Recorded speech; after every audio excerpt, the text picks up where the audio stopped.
Class 12-এর ইতিহাস, class 12-এর ইতিহাস, উপনিবেশ ও সাম্রাজ্যবাদ। ক্লাস 12-এর ইতিহাস, উপনিবেশ ও সাম্রাজ্যবাদ। তোমরা সবাই মন দিয়ে শোনো আর লেখো, আর সবাই লাইক আর সাবস্ক্রাইব দিয়ে দাও।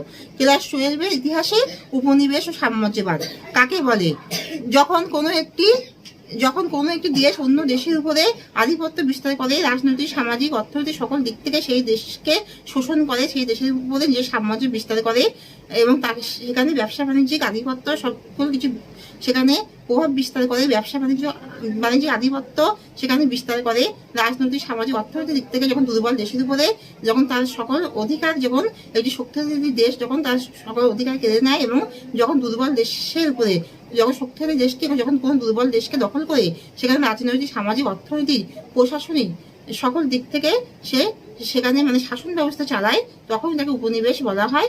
এবং এই বিদেশি দেশ যখন সেই দুর্বল দেশে এইভাবে নিজের সাম্রাজ্য বিস্তার করে তাকে সাম্রাজ্যবাদ বলা হয়। চীনে যে সাম্রাজ্যবাদ বিস্তারের ক্ষেত্রে যে ব্যবসা বাণিজ্যিক অধিকার, সেখানে বিদেশিদের সেখানে ব্যবসা বাণিজ্যের অধিকার ঠিক মতন ছিল না। কোহাং নামে একটি নাগরিকের সংস্থার উপরে, একটি সংগঠনের উপরে এই মানে অধিকার দেওয়া হয়েছিল, বিদেশিদের উপরে সেইভাবে তাদের অধিকার দেওয়া হয়নি।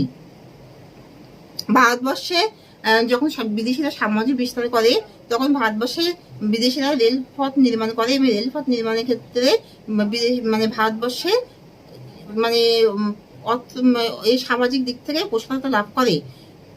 রেলপথ নির্মাণের ক্ষেত্রে বিভিন্ন দেশে বিভিন্ন রাজ্যের মধ্যে একটি পরিবহন ও আন্তর্জাতিক সম্পর্ক সুগঠিত হয় এবং দ্রব্যমূল্য চাহিদাও বেড়ে যায় এবং বিদেশে যে কাঁচামাল বিদেশে চাহিদা ও বাণিজ্যিক যে অধিকার তার এই দেশের থেকে ভারত থেকে প্রচুর কাঁচামাল বিদেশে যায় এবং ভারতবর্ষকে একটি উদ্বৃত্ত বাজারে পরিণত করে ব্রিটিশরা এবং তাদের এই মানে পণ্যের চাহিদা, বিদেশি পণ্যের চাহিদা মেটানোর জন্য ভারতবর্ষের উদ্বৃত্ত বাজার হিসেবে তৈরি করে। ফলে এই দেশের বেকারত্বের সংখ্যাও অনেক বেশি বেড়ে যায় এবং যেটি সুবিধার জন্য এই উপনিবেশের সাম্রাজ্যকে বিস্তারের জন্যই তারা ভারতবর্ষে রেলপথ নির্মাণ করেছিল।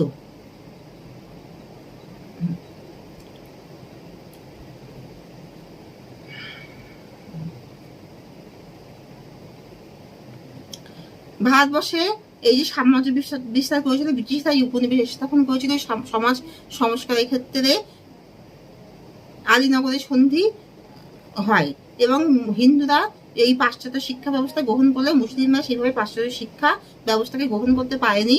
তাই জন্য সৈয়দ আহমদ খানের নেতৃত্বে মুসলিমরা যে পাশ্চাত্য শিক্ষা ব্যবস্থা তিনি যে গ্রহণ করতে তাদেরকে মানে